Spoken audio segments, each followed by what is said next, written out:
Salam Guru Penggerak.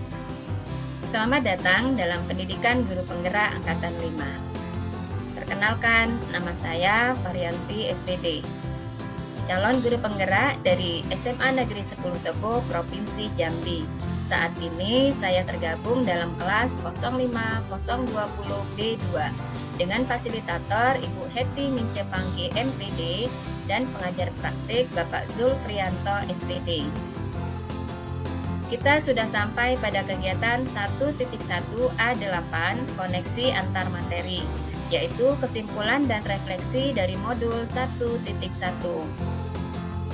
Tujuan pembelajaran khusus kali ini adalah peserta mampu membuat kesimpulan dan refleksi dari pengetahuan serta pengalaman baru yang dipelajari dari pemikiran Ki Hajar Dewantara. Ada 3 pertanyaan pemantik dalam kegiatan kali ini. Yang pertama, apa yang Anda percaya tentang murid dan pembelajaran di kelas sebelum Anda mempelajari modul 1.1? Yang kedua, apa yang berubah dari pemikiran atau perilaku Anda setelah mempelajari modul ini? Dan yang ketiga, apa yang dapat segera Anda terapkan lebih baik agar kelas Anda mencerminkan pemikiran Ki Hajar Dewantara? Setelah saya mempelajari modul 1.1, ada beberapa kesimpulan yang merupakan refleksi saya. Yang pertama, pengajaran adalah merupakan bagian dari pendidikan.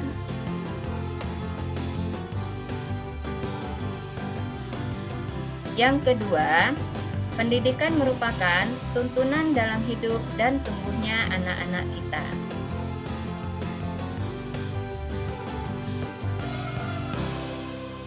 Yang ketiga, pendidikan dan pendidik harus memandang anak dengan rasa hormat.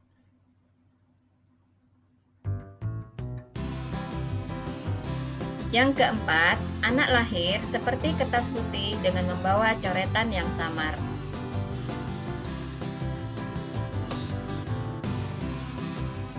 Yang kelima, peran orang tua adalah sebagai guru, penuntun, dan pemberi teladan dalam pertumbuhan karakter baik atau budi pekerti anak.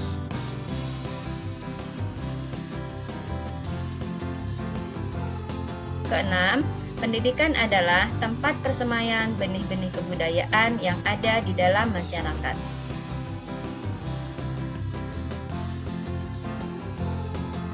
Dan yang terakhir, pendidikan anak berhubungan dengan kodrat alam dan kodrat zamannya.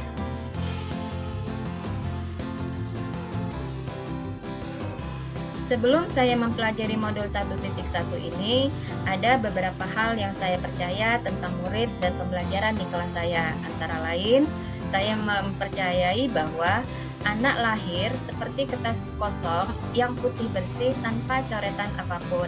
Yang kedua, pendidikan dapat merubah watak karakter atau dasarnya anak tersebut. Yang ketiga, tuntunan hanya diperlukan untuk anak yang dasarnya belum baik saja.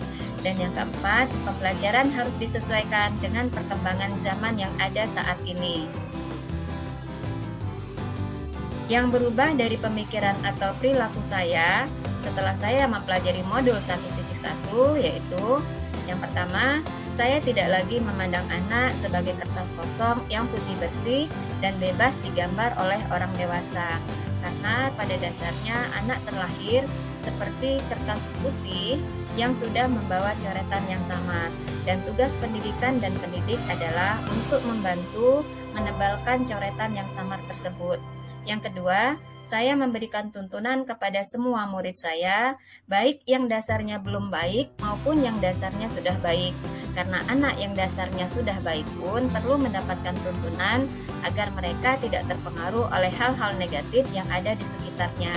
Yang ketiga, saya memberikan pengajaran kepada anak tidak hanya disesuaikan dengan kodrat zamannya saja, tetapi juga dengan kodrat alamnya, baik lingkungan fisiknya, kondisi sosial masyarakatnya, maupun kultur atau budayanya.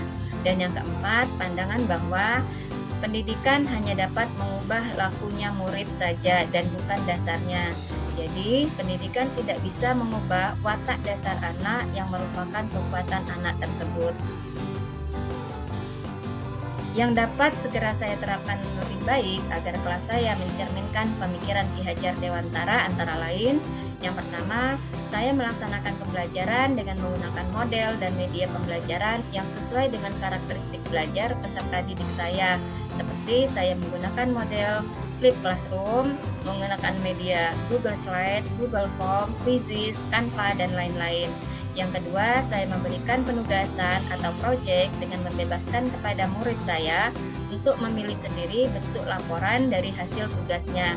Bisa dengan artikel, video, carta, dan lain-lain. Yang ketiga, saya memberikan pembelajaran yang memberikan kesempatan kepada murid untuk berpendapat dan kebebasan membangun sendiri pengetahuannya sesuai dengan caranya sendiri, tidak harus selalu mengikuti kehendak dari gurunya. Contohnya, belajar melalui kegiatan elaborasi, eksplorasi, dan konfirmasi. Yang keempat, saya melaksanakan pembelajaran yang memberikan kesempatan kepada murid untuk berkolaborasi atau bekerja sama dalam tim. Tujuannya adalah untuk mengembangkan kompetensi sosialnya, contohnya pembelajaran dengan metode diskusi kelompok. Yang kelima, melaksanakan pembelajaran dengan konten materi yang disesuaikan dengan perkembangan berpikir dan konteks alam, sosial, maupun kultural murid. Dan yang keenam, memberikan kesempatan kepada murid untuk merefleksi pembelajaran yang sudah dilakukannya, untuk mengungkapkan apa yang diharapkannya dan apa kekurangan atau yang tidak disukai dari pembelajaran yang sudah diikutinya.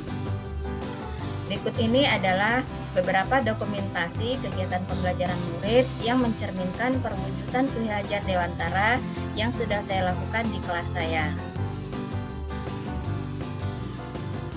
Rangkuman ini saya dapatkan setelah saya mempelajari modul 1.1 Pendidikan Guru Penggerak Angkatan 5 dan berdasarkan praktik baik yang sudah saya lakukan di sekolah. Semoga refleksi ini bermanfaat untuk kita semua. Sekian dan terima kasih.